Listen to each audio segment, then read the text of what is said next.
We are live as the message tells me, and I'm going to go live with someone else real quick here. So just give me 1 second while I pull this up, folks.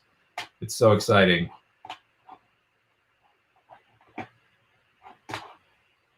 And with a very quick, important message. We're so grateful for the show On Stage Off, which was created as a one-off. That didn't work. It's coming back. Hang on. Forward to creating alongside the team of Savannah Repertory Theater and our incredible artistic family every week.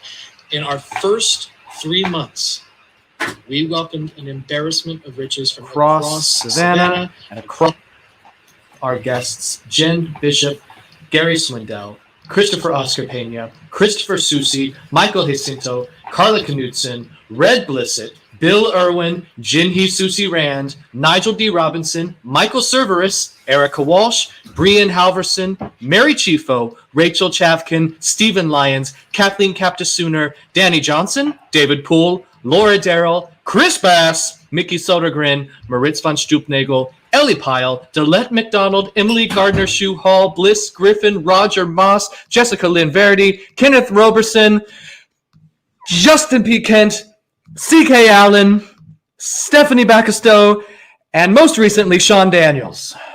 And that was all in the first 3 months. That was 12 episodes, my friends. We are very, very, very blessed here at the theater. Now, I am coming to you to talk about one other thing. We are taking a break this week. We are making On Stage Off every other week. Now, we intend to fill that time slot with content very soon. In fact, this whole plan is to open that time slot up for programming that is community-based and performing arts-based. But we're going to take a break this Friday. We'll be back the next Friday, which is November 13th, with some incredible guests. But I want to speak to you about something else. It was March of this year when we realized that the company was never going to be the same again. It was the moment that we all realized that the world was never going to be the same again. In April and May, we asked for your help, and over 90% of you donated back your Light in the Piazza tickets and that portion of your season subscriptions. Then, realizing the world was still changing, in June, July, and August, we asked for your help with the Pave the Way campaign, an extension of the Ghostlight Project. And we raised nearly $20,000, and over 100 of you submitted for your pavers, which will soon be installed in front of our venue. In September and October, thanks to a matching gift, we raised, as of 2 days ago, $2,000 to begin funding our brand new Works department, which we created out of whole cloth inside the pandemic. But here's why I'm talking to you now. We are not done. It's going to get harder before it gets easier, and we need your help. Again, we need some sustaining major gifts. Now, this doesn't have to be just you. Major gifts can be 5 friends pooling together to come up with an amount. It can be you and your family. It can be you and your company, which offers matching gifts through your employment. But regardless of how we find this money, it is needed, it is necessary, and it is the only thing that is going to keep this company moving forward. In this last year, we have started conversations with community partners. We have created a brand new Works department. We have doubled our staff. We have doubled down on our mission. We have nearly tripled our board. And now we need your help to make all of these things possible. We've set up a brand new email address, which is majorgifts@savannarep.org. Now, these gifts can be 1,000, 5, 10, 20, 50, 100,000. We do need them. I would love to talk to you at this email address about who you think might be able to help, if you yourself can help, if your company can help, and what we can offer you as a company using our streaming platform, our social media presence, our web presence, and very soon, our physical presence. Let us know what we can do for you that makes a gift easier to give.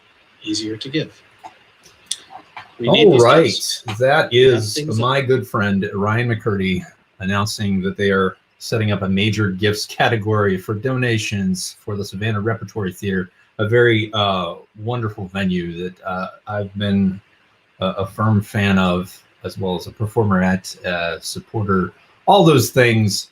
So I've left a link to their website in the comment section. Please go out and give if you can. It's a great place. I have some other people I want to talk about today before I get on to my very wonderful guest who's sitting in the green room right now, enjoying some fine pickled mushrooms. I made them myself out of my own mushrooms in my backyard. Hopefully they're safe to eat, but they are pickled and brined and all that good stuff. I just wanted to talk about a few groups here in Savannah that I am firm supporters of as well. And one of those groups is, of course, the lovely and talented Savannah Children's Theater.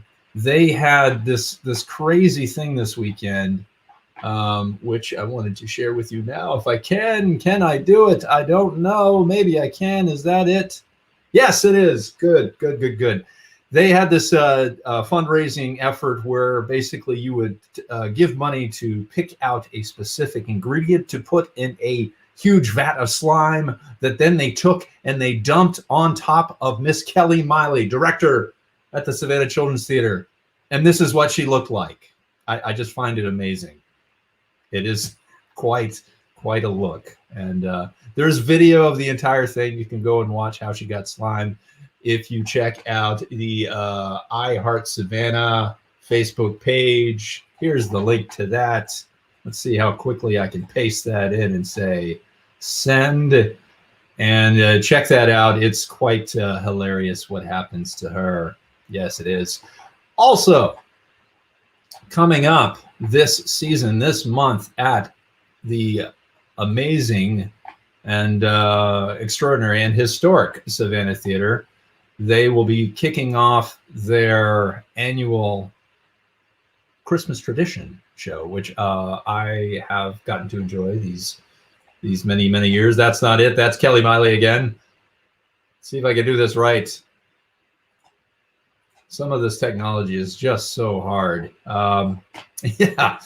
Let's see. No, that's her again. I'll tell you what. Today is Monday, and it's an awesome day, isn't it?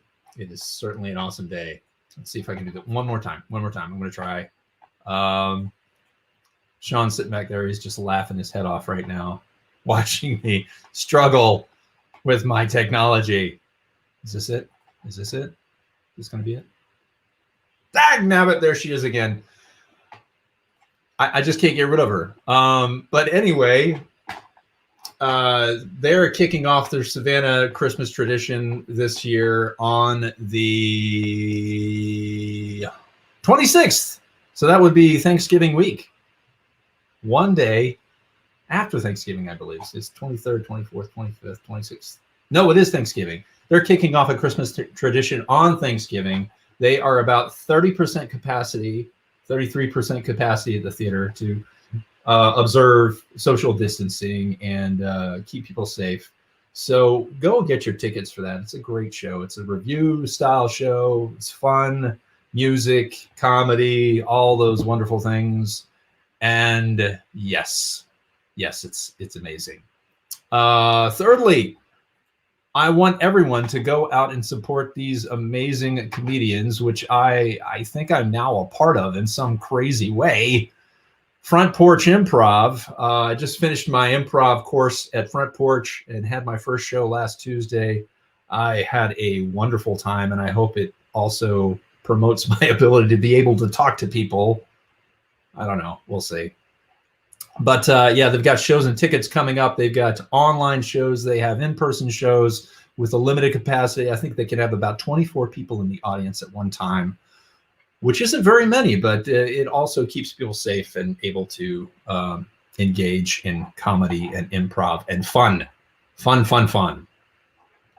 Yes, indeed. Fourthly, let's talk about tomorrow. Tomorrow is a big day. And if you haven't voted yet, it's your last chance. So get out there, vote. What I'll be doing tomorrow is something very exciting and unique in its own way. And it starts this evening at 6 o'clock. I will be enjoying some Soup Prep Bowel Prep Kit. Yes, ladies and gentlemen, when you turn 50, this is a key component of your life. got to do that, and then you got to go in and get what's called a colonoscopy. Great stuff. So I've been drinking fluids all day, and as a man who enjoys eating, it has not been the best day at all. But it's clear liquids only, and this chalky, nasty stuff in about 50 minutes. So I'm gonna really enjoy that. That's it, folks. Without further ado, I'd like to introduce my guest tonight. He is Sean Kelly. Sean Kelly has been working for Connect Savannah for 2 years. I was giving him all these years. I was backing him up many years, and I have had the pleasure of being interviewed by him for Connect Savannah twice. So now is my chance to interview him and ask him what he's doing now that COVID has struck us all and we've been limited to our homes or whatnot, wherever. So I think he's ready. I think he's filled up on those mushrooms. I'm going to bring him out. Ladies and gentlemen, Sean Kelly. Hello. Hey, how's it going? It's going well. Thanks for having me. Hey, no problem at all. I gotta mention a couple of comments here. I've got 3 100s from Ryan McCurdy. He was on at the very beginning of this, as you remember, and our conversation about yops. Sean, do you know what a yop is? No, I don't. So I found out that Ryan McCurdy was planning to go live at the same time I was. And I immediately reached out to him because, as you know, this is truly you're committing a sin if you're going live against another person. Right. You just don't do it. Right. So he said in his text to me, he's going to be sending out some yops. And I immediately thought, what's a yop? Right. And I found 3 different definitions of a yop. And the first was year of polar predictions. Okay. I don't know if that's applicable. I don't think it is at all. Then you strike one, right? Let's strike one. The second one is there is a website dedicated to social justice education. So Yacht Voice is a website, and it's a resource hub dedicated to social justice education, which I thought was great for Ryan. It seems like something he'd really be into. Mm-hmm. That was not at all what he was talking about. What he was talking about was a phrase that was coined by Dr. Seuss, which was yop, and it's an exclamation. Oh, okay. Y-O-P-P. So I don't recall that. But okay, wow. Yeah. I think let's see if I can pull it up here. Yup, kind of like yup. Well, kind of, yeah.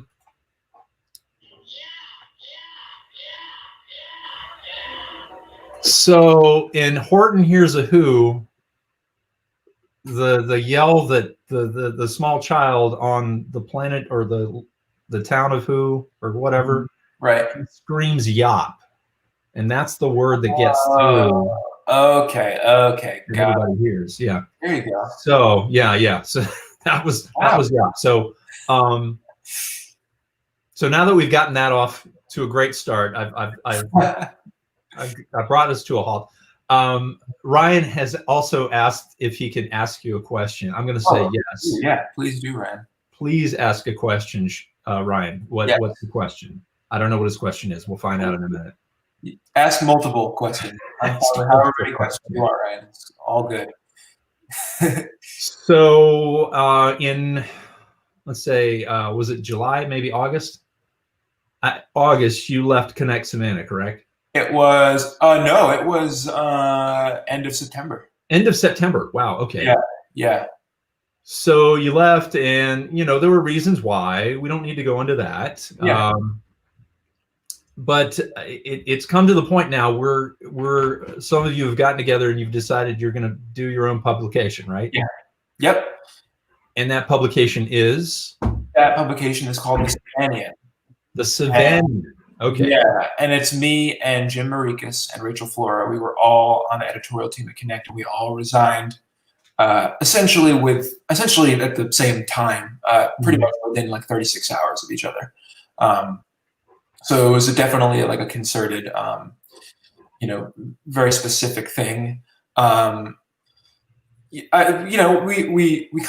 all kind of alluded to it and talked about it. I don't think it's necessarily like, off the table, but like long story short, I think there were some changes being made, and none of us felt super comfortable with those changes, and I don't think we were part of the plan going forward, to be frank. So we left, and then it was after we left when we all like announced on Facebook that we were resigning.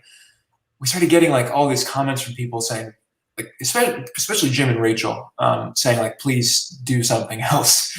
And like, I mean, it was like really overwhelming, the amount of feedback we got in response from people. Just like, clearly there was a need to continue the work that an alt weekly does. And because in a city like ours, I think it's really crucial to have those voices be heard that you wouldn't maybe find in a traditional mainstream newspaper. So like pretty quickly we were like, yeah, we can't not do something. We have to do something. And it wasn't like that was the plan or the reason why we left. It was more like I was following my team. Like I would follow those guys anywhere. And then it became clear that like, well, we have an opportunity to continue this work and maybe expand on it and not have to, adhere to corporate guidelines and all that kind of stuff. We can just kind of do what we want. And so we put this thing together over the last month or so, and then launched a GoFundMe a couple weeks ago, and we raised like $10,000 in like 2 days. That was Ryan's. There you go. See, yes. What were you surprised with the overwhelming response? Yes. No. Okay. So we set the goal at $2,000, and I kind of thought we'd get there. I thought it would take like a week to get $2,000. I just didn't know. And then we raised $2,000 in like an hour. Yeah. And we were texting each other saying like, oh crap, like this is a lot bigger than we thought. Like already. So I'm going to try and put myself in your mind real quick. So you have this plan, you have this goal, and suddenly you reach this goal in less than, a tenth of the time that you thought it would take. Mm-hmm. And then you realize in your head, it's like, oh crap, we actually have to do this now. Yep. That's what it was though. Cause it was, people have ideas all the time, but it's the execution of that and actually sticking to it that is the hardest part. And we all wanted this really badly, but I think the GoFundMe was kind of like our way of saying, let's gauge the need from the community. And once we got that response, we were going to do it either way. But once we got that response, it was like, all right, we're in, like this is it now. And then we raised like, I think that day we raised maybe in 4 or 5 hours, I think we were at like $7,000. And then we got to 10 like the next day. Wow. It was unreal. Yeah. Like we got together, we had like a socially distanced meeting outside of Jim's house. I think the next day, maybe 2 days later, and when we all walked in, we were like bewildered. The look like on our face, we were just like, "Oh my god," because it was just like, now, I mean, this is it, And but that said, like, it's just indescribable the amount of support, just the overwhelming feeling of like this community rallying behind something that I think maybe they need. And we all need right now, it's just a vehicle to continue the work that Jim had been at Connect since it started as Connect, and he was there before it started as Connect, when it was Creative Loafing Savannah. Yeah. He has been there since the beginning, and he cultivated a brand. And Rachel has been there I guess she was there for 6 or 7 years. And the same thing, like they became like very, kind of relied upon voices in the community. And it just, I felt like it was a good thing that we were being shown that needed to continue. And it was really motivating and kind of amazing, just like completely bewildered by the whole thing. Yeah, that's great. That's a great story. And that's what this is all about, right? The story, right? Yep. So what's next? What's the next step here? Well, we have been putting together like the back end of things right now, which is actually quite a bit easier than I think any of us thought it would be, which is kind of cool. And having a team of the three of us has been really, really helpful. And Jim's daughter, who has like a business background and stuff, she's been very helpful as well. So that's been not as overwhelming as I think we thought, especially given the swiftness of all the support we got. And so now we're just sort of putting all that together. We're also working on our first issue, and I think the goal is to be launched by the end of the month, and it's $5 a month. So there's no advertising or anything like that.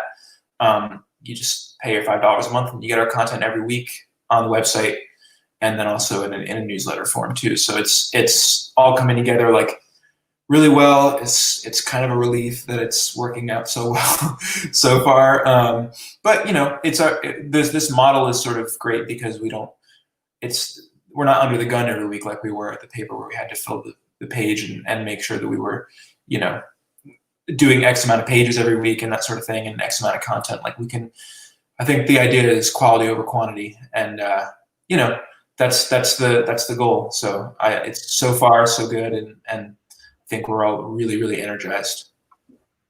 Great, that's awesome. Yeah. So we do have a launch date, and we have content ready to go. It's getting there. Okay. I think a lot of it is ready to go. Actually, one thing is ready to go. We actually just did today. I think I can tease it a little bit here. We recorded an introductory podcast. The three of us just sort of like talking a bit about the story. We kind of did some backstory about why we're here and the obvious reasons behind all this, and then a little bit into what people should expect and that sort of thing. And that should be up soon. And then once that's up, you know, you can subscribe and all that kind of stuff. So things are pretty much there, and we have some like super exciting things ready. I wish I could talk about them, but I can't. But there's some stuff that's pretty exciting, and obviously like a ton of ideas also that I'm always thinking of stuff now, you know. Yeah. Ideas spur ideas, I think. Yeah, for sure. Yeah. Cool. So yeah, Savannah coming up soon. You can subscribe for $5 a month. Is that what you said? Yeah, that's it. Okay. $5 a month. And the voice, the free voice of Savannah, I guess you could say. I guess so. Yeah. Just cool. That's awesome. It's a heavy responsibility, but it's a good one. So. Yeah. Cool. So let's talk about your music. Yeah. So when did you know that you were a musician? That's a hard question to ask. Yeah, I mean, I knew really early on in my life. I remember like through certain bands growing up, like my aunt kind of got me into certain bands. The big moment was discovering REM.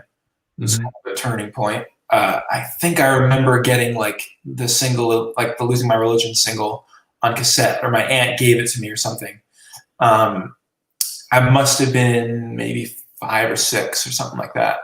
And that was sort of a turning point. And I had already started playing guitar when I was 4. My dad was into Squeeze and The Who and XTC and Split Enz and all this stuff. The first band, surprisingly, maybe unsurprisingly, I don't know, that I ever heard was Hootie and the Blowfish.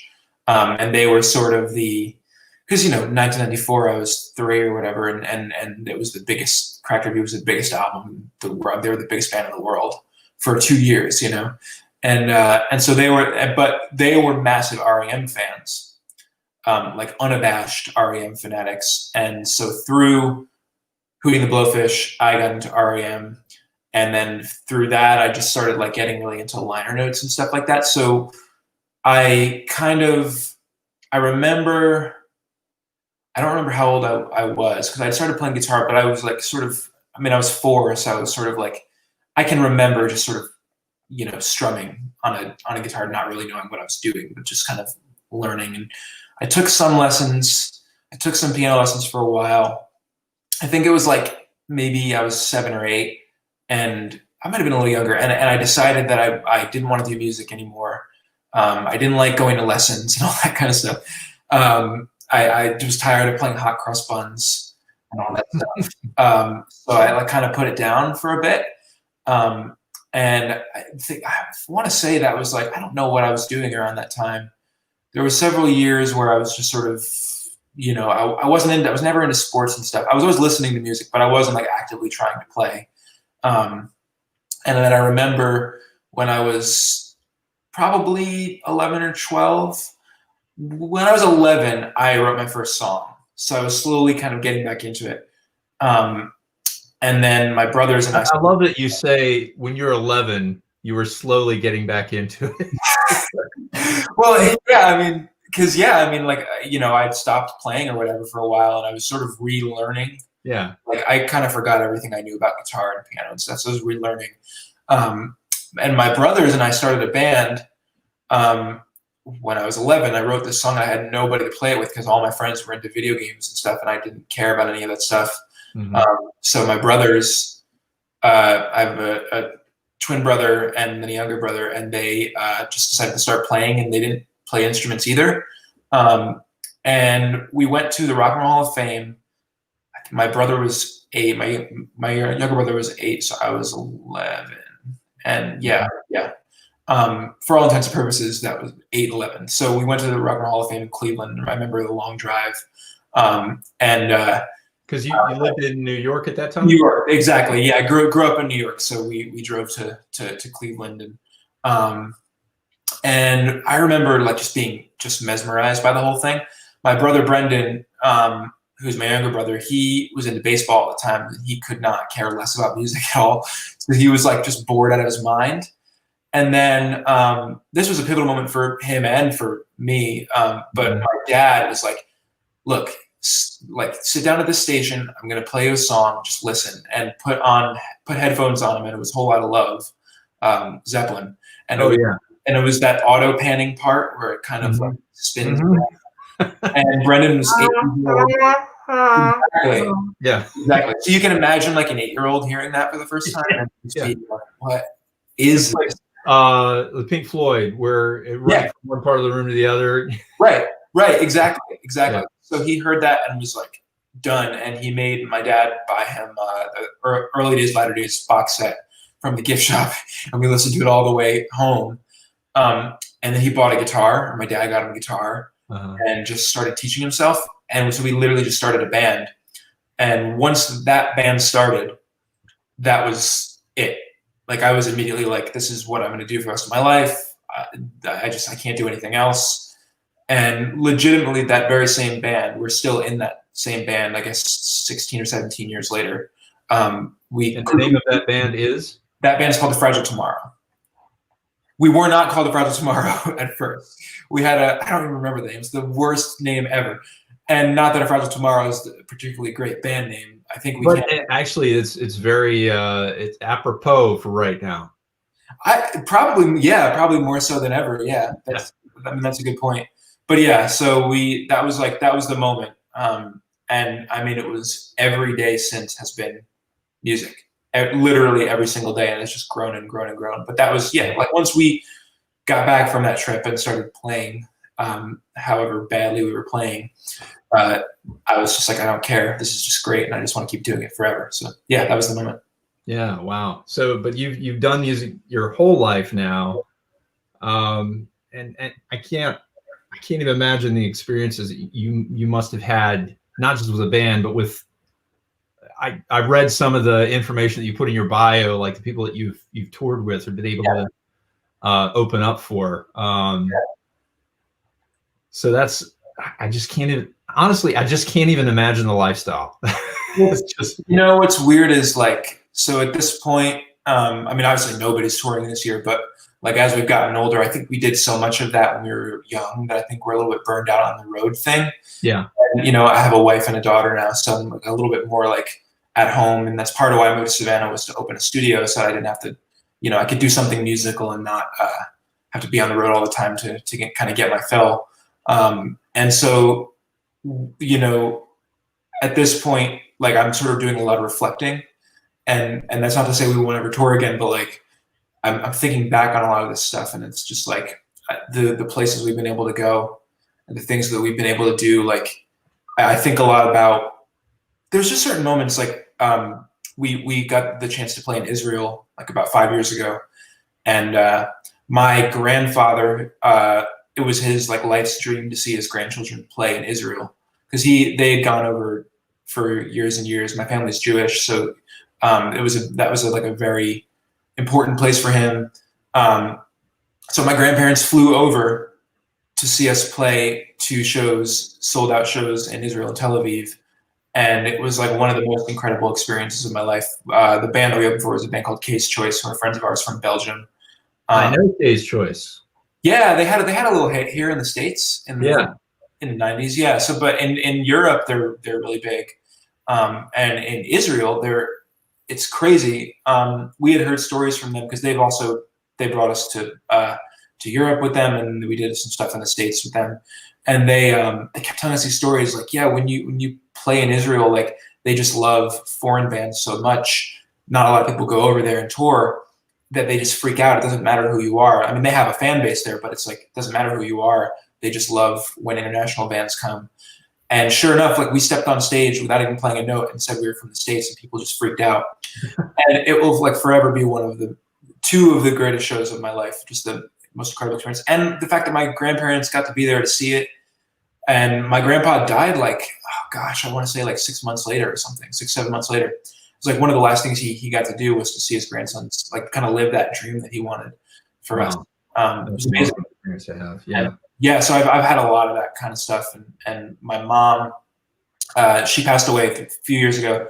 She fought cancer for like 10 years and got to see a lot of cool shows and got to come do a lot of cool stuff with us. And one of the last things she did was we were touring with Indigo Girls, and we played the Beacon Theater in New York City, which was unbelievable.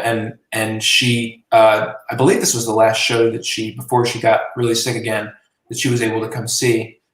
She flew in and surprised us and saw us at the Beacon, which was like amazing, and I'll never forget it. So I think a lot about that kind of stuff now. It's, we've done a lot of cool stuff and gotten to see a lot of cool places, but like that's the sort of thing that's kind of always in my mind now as the experiences of all of it. Like, that's the stuff that I kind of won't ever forget. And of course, just getting to see the world has been amazing too. So it's afforded me a lot of opportunities that I'm quite privileged, and I'm aware of that. And the fact that I've been able to like see so much of the world, and now I can now I've found the place that I love, and I can settle in and like have a family, and I feel like I've been able to do a lot in a pretty short amount of time. So I'm super lucky, really. Yeah. So the Savannian, are you going to focus on a lot of musical stuff in the Savannian, or what is your perspective for the Savannian? So the cool thing about it, like, when I was at Connect, is that for all intents and purposes, I mean, I was the arts and entertainment editor, so there's a lot of music and theater and stuff. I want to continue doing that because I love writing like that kind of stuff. But it also, the fact that I don't have a job title necessarily, we're all founding editors, so we share the same title, kind of affords all of us to do whatever we want. So I'm going to focus in on arts and entertainment as much as I really feel like I want to. One thing that I thought was really, that kind of stuck with me is like, I think it was in January, I did like a theater roundtable. I think you and I had talked at that point. And with a bunch of people, not everyone, but a bunch of people from kind of like a lot of like the local theater veterans. Yeah, I think you had Jamie Tinty, David Poole, Chris Susi. Yeah. Travis Coles, like all these great people. And it was amazing. Like the chance to just sort of like field a couple questions, throw them out there, and then let everybody just kind of talk and talk about their experiences in a community that I, prior to my job, really didn't know much about, to be honest. It was really, really, really, really rewarding to put that together and see it come to fruition. So that kind of stuck with me, and I feel like that's the sort of deep dive stuff that I want to continue in the arts and entertainment realm. We're also talking about we talked about this today, actually. When COVID started, so much changed like in an instant in terms of like what we could cover, like everything was just so different. And so we had to make up this space and really get creative rather than like, getting in the hamster wheel of writing about events every week and that sort of thing. So there was a lot of like, Rachel started this Quarantine Chronicles series, which was amazing. She did like 40 interviews with people just about who they are and how they were spending their quarantine. And I think that was like in so many ways kind of an unofficial blueprint. Like we sort of realized pretty quick, like that was the stuff that people really loved. So, and the Theater Roundtable is another example of that, like where it's really quality stuff that focuses on the people that make Savannah what it is. So yeah, I mean, like whenever, if ever touring resumes, like I'm sure I'll write about stuff that goes on at different venues, but at the same time, it's kind of open-ended. We can do whatever we want. And I have ideas for like podcast series and things like that. This deep dive into more historical aspects of Savannah and modern day Savannah and that kind of thing. Like there's just so much we can do. And so, yeah, my stuff will be like arts and entertainment focused, but I'd like to expand beyond that too and just kind of see how it goes and what we can make of this thing, Very cool. It's always fun to be on the beginning of a new adventure. Yeah. Scary but fun. Scary but fun. Wow, that's awesome, Sean. Anything else you want to talk about? Oh gosh, I don't know. This is really great because this is great stuff. Oh yeah. Oh, I'm not 50 yet. I'm 20. I'm almost 29. I'll be 29 on Thanksgiving. But I'm gonna keep that in mind for about 21 years. Yeah. Or maybe I might need it tomorrow. I don't know. You might. You never know. If your family has a history of colon cancer, you should look into it. That's there you go. Yeah. Well, I was gonna say like this is really great, and what you're doing is amazing. But like especially right now, we need this community to stay together more than ever. With all this stuff going on, and then this week is going to be just anxiety city for me. So this is just truly, truly much needed to be able to like talk about art and music and stuff. And I don't like talking about myself very much. So I apologize if it came off like I was talking about myself a lot, but it's uncomfortable for me. But it's more like thinking of the greater good and the Savannah and that kind of thing. Yeah. No, I like the fact that I get to sit here and I get to talk to people and like bring that out of them. That's part of my, I guess you could say it's like a social vampire in a way. That's a good way of looking at it. But a good one, Yeah, sure. A benevolent social vampire. That's right. As the case may be. But and I definitely appreciate your voice and what you're saying there, because I feel like we do need to keep ourselves together, and Ryan McCurdy is absolutely, he's right there beside me in that way. And there's a lot of people out there that are doing similar things, trying to keep this light alive, this voice alive. So kudos to you guys for starting this new venture in the middle of what can only be, described as the worst year of my life. I'll say that. For sure. And completely uncharted waters too, which is just unbelievable. Well, and also I just want to say kudos to you, because I know that doing this sort of thing, especially like all the time, it's no easy task to just do this and to get guests and to put this together and put a lot of thought into it. So I mean, it's such a great thing you're doing, and I admire it. I really do. Well, thank you so much. I do appreciate that. Yeah. So I'm going to send you away with a gift basket of those delicious mushrooms. Yes, please. That I set up for you. Dropbox, email, whatever. Exactly. I am going to get ready for my prep. That's the important thing. Oh, good luck with that. Yeah, thanks. It'll be distracted tomorrow at the very least. So. Oh yeah, exactly. But we do have the one tradition that we do at the end of the show, and it's people just they clamor for it. They clamor for this. I know you were born in the 90s. Let's say 91. 91. Actually, November 26th, 91. So it's coming up. Awesome. So everybody, make sure you send Sean a birthday card for that. In the 80s, the 70s, 80s, sitcoms had these really campy endings, and so I've taken that to heart. And at the end of every broadcast, we have what's called a sitcom freeze. Oh, love it.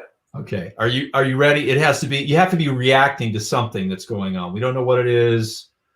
Grandpa got stuck on the ladder. I don't know what it is. Okay, got it. Turkey's burned. Thanksgiving's ruined. Okay, got it. Okay, awesome. But I'll count it down, and then whatever your reaction is, we got to freeze, and then that's the end of it. All right, so I'm going to count down. 3, 2, 1. Sitcom freeze.